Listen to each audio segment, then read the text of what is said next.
Hi hello ನಮಸ್ಕಾರ, welcome back to my YouTube channel. So ಇವತ್ತು ಒಂದು ಸ್ವೀಟ್ ರೆಸಿಪಿನ ತೋರಿಸ್ತಾ ಇದ್ದೀನಿ. ಅದೇ ಪುರಿ ಉಂಡೆ ಅಥವಾ ಮಂಡಕ್ಕಿ ಉಂಡೆ ಹೇಗೆ ಮಾಡೋದು ಅಂತ ನೋಡೋಣ.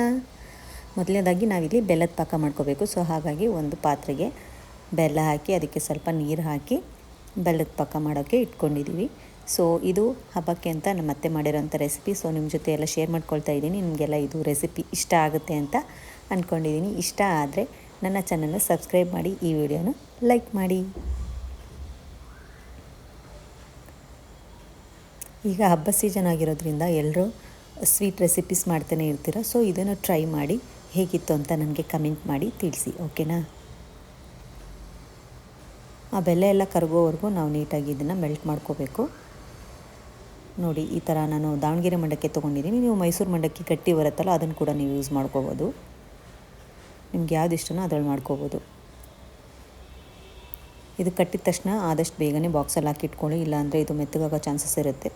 ಸೊ ಹಾಗಾಗಿ ಇದಕ್ಕೆ ಸ್ವಲ್ಪ ನಾವು ರೋಸ್ಟ್ ಮಾಡ್ಕೊಂಡಿರೋ ಪೀನಟ್ಸ್ ಅಂದರೆ ಕಡಲೆ ಬೀಜ ಹಾಕ್ಕೊಂಡಿದ್ದೀವಿ. ಕಡಲೆ ಬೀಜ ರೋಸ್ಟ್ ಮಾಡಿ ಅದ್ರ ಸಿಪ್ಪೆ ಎಲ್ಲ ತೆಗೆದು ಅದನ್ನು ಸ್ವಲ್ಪ ಸೇರಿಸ್ಕೊಂಡಿದ್ದೀವಿ. ಮಧ್ಯೆ ಮಧ್ಯಕ್ಕೆ ಸಿಕ್ಕರೆ ಚೆನ್ನಾಗಿರುತ್ತೆ ಟೇಸ್ಟ್ ಅಂತ. ಇವಾಗ ನಾವು ಮಾಡಿಟ್ಕೊಂಡಿರೋ ಬೆಲ್ಲದ ಪಾಕನ ಸೋಸ್ಕೊಳ್ತಾ ಇದ್ದೀವಿ.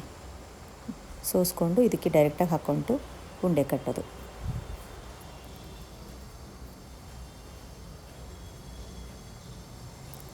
ಎಷ್ಟು ಪಾಕ ಬೇಕು ನೋಡಿಕೊಂಡು ಕಲಿಸ್ಕೊಳ್ತಾ ನಿಮಗೆ ಕನ್ಸಿಸ್ಟೆನ್ಸಿ ಗೊತ್ತಾಗುತ್ತೆ. ನೋಡ್ಕೊಂಡು ಹಾಕ್ಕೊಂಡು ಉಂಡೆ ಕಟ್ಕೊತಾ ಹೋದರೆ ನಿಮಗೆ ಎಷ್ಟು ಪಾಕ ಬೇಕಾಗುತ್ತೆ ಅಂತ ಗೊತ್ತಾಗುತ್ತೆ.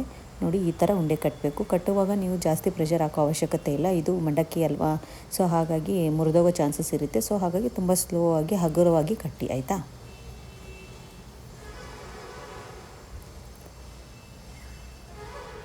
ನಮ್ಮ ಅತ್ತೆ ಒಂದು ದೊಡ್ಡ ಉಂಡೆ ಮಾಡ್ತಾಯಿದ್ದಾರೆ. ಸೊ ರೆಸಿಪಿ ಮಾತ್ರ ಸೂಪರಾಗಿತ್ತು. ತಿಂದಿದ್ದೆ ನಾನು, ತುಂಬ ಚೆನ್ನಾಗಿತ್ತು. ಉಂಡೆಗಳು ಸೂಪರಾಗಿತ್ತು.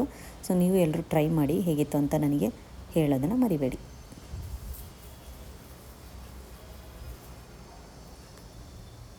ನೋಡಿದ್ರೆ ಸೂಪರಾಗಿದೆ ಅಲ್ವಾ. ನೋಡಿ, ಈ ಥರ ದೊಡ್ಡ ದೊಡ್ಡ ಉಂಡೆ ಎಲ್ಲ ಮಾಡ್ತಾಯಿದ್ರು ನಮ್ಮ ಅತ್ತೆ. ಚೆನ್ನಾಗಾಗಿತ್ತು, ಇಷ್ಟ ಆಯಿತು ನನಗಂತೂ. ನಾನು ನಮ್ಮೂರಲ್ಲಿ ಇದ್ದಿದ್ದರೆ ನಮ್ಮಮ್ಮ ಉಂಡೆ ಮಾಡಿಕೊಡ್ತಿದ್ರು. ಸೊ ಮಿಸ್ ಮಾಡ್ಕೊತೀನಿ ಅಂತ ಇಲ್ಲಿ ನಮ್ಮ ಅತ್ತೆ ಮಾಡಿಕೊಟ್ಟಿದ್ದಾರೆ. ಸೂಪರ್ ಅಲ್ವಾ ನಮ್ಮ ಅತ್ತೆ. ನಾನು ನಮ್ಮ ಮನೆ ಮಿಸ್ ಮಾಡ್ಕೊತೀನಿ ಅಂತ ಅವ್ರ ಹಬ್ಬದಲ್ಲಿ, ವರಮಹಾಲಕ್ಷ್ಮಿ ಹಬ್ಬದಲ್ಲಿ ನನಗೆ ಈ ಥರ ಉಂಡೆಗಳನ್ನ ಮಾಡಿಕೊಡ್ತಾರೆ.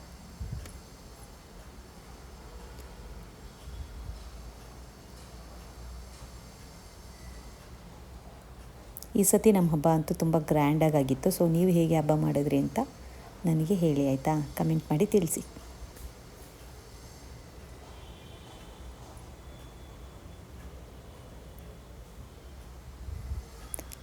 ಸೊ ಇದಾಗಿತ್ತು ಇವತ್ತಿನ ವಿಡಿಯೋ. ಇನ್ನೊಂದು ವಿಡಿಯೋದಲ್ಲಿ ಸಿಗ್ತೀನಿ. Thanks for watching. Keep supporting.